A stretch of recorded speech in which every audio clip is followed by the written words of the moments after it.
आपण माने आपणक टंका को केउ जगह इन्वेस्ट करिवे मेन 5टा वेज मु आपनको कहबी। तो यही सब जगह आपणक टंका को निहाती भाबे इन्वेस्ट करबा आवश्यक। तो देखंतु टंका रोजगार करबा जतिक इंपोर्टेंट नुहे ताठारु मोस्ट इंपोर्टेंट रोची टंका को इन्वेस्ट करबा। कारण टंका जदि रोजगार करिक आपण माने गोटे जगह रखिले ताल तार वैल्यू सेतिकी रहिबो बढ़िबोनी। किंतु जदि आपण माने इन्वेस्ट करिवे समय हिसाबर से टंकार मूल्य बढ़िबो जाकि फ्यूचर रे आपण को काम रे आसीबो। तो आजिर वीडियो रे मु आपन कहबी जे 5 बेस्ट वे केउ जगह रे आपण माने निज टंका को इन्वेस्ट करबा आवश्यक। आपनकर नॉलेज हिसाब रे आपण माने जे कोनोसी दिगरे इन्वेस्टमेंट करि परिबे। ठीक अछि। प्रथम दिनस रहउची स्टॉक मार्केट। जदि आपनकर नॉलेज अछि जदि आपनकर नॉलेज अछि ताले स्टॉक मार्केट रे इन्वेस्ट करबा बहुत जरूरी। कारण आजिकली स्टॉक मार्केट रु आपण माने जतिकी लाभ पाइबे कौनसी जगह रु पाइबे नाही। किंतु स्टॉक मार्केट रे लॉस भी अछि।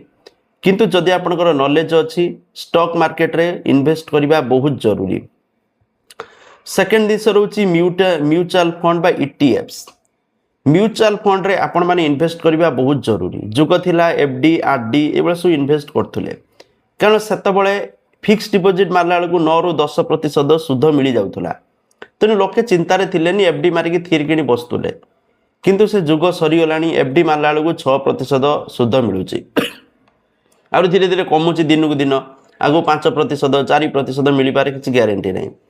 तेणु लोक मैंने बर्तमान म्यूचुअल फंड को शिफ्ट होउचंती।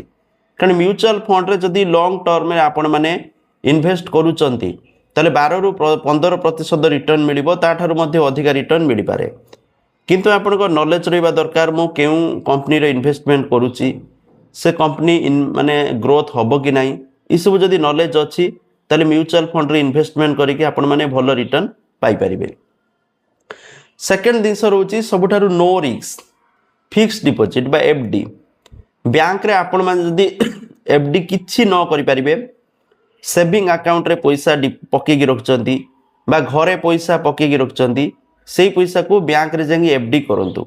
एफडी रे कोनोसी टेंशन नाही। आपण माने फिक्स डिपॉजिट कर देले बसिले 6 ରୁ 7% आपण को रिटर्न मिलिबो। जदि आपण माने सीनियर सिटीजन 7.2%, जदि नॉर्मल लोक आपण 6% तो 6.5% आपण को रिटर्न मिल जिवो किछि टेंशन नाही। ठीक अछि। तापर होची रियल एस्टेट। जो माने पार बहुत पैसा अछि रियल एस्टेट रे आजकल इन्वेस्टमेंट गोटे बहुत बढ़िया इन्वेस्टमेंट। ठीक अछि। आपण माने प्लॉट किनंतु ताकू पके दियंतु 6 ରୁ 7 वर्ष पर ता प्राइस माने डबल ରୁ ट्रिपल ही जाउची माने जागा देखेगी। तेणु जदि आपनकर पैसा पकेकी रखुचंती पाखरे ताकू रियल एस्टेट रे आपण माने इन्वेस्ट करंतु। तापर होची गोल्ड एंड कमोडिटीज। जदि आपन नॉलेज अछि गोल्ड ऊपर मध्ये इन्वेस्ट करि परिबे।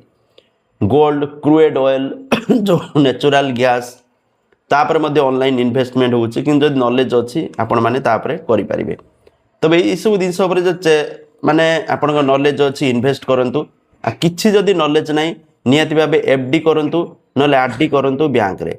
ठीक अछि। नले म्यूचुअल फंड करंतु। ए तीनटा दिन से आपण माने 100% करि परिबे भलो रिटर्न पाई। Thank you. जय जगन्नाथ।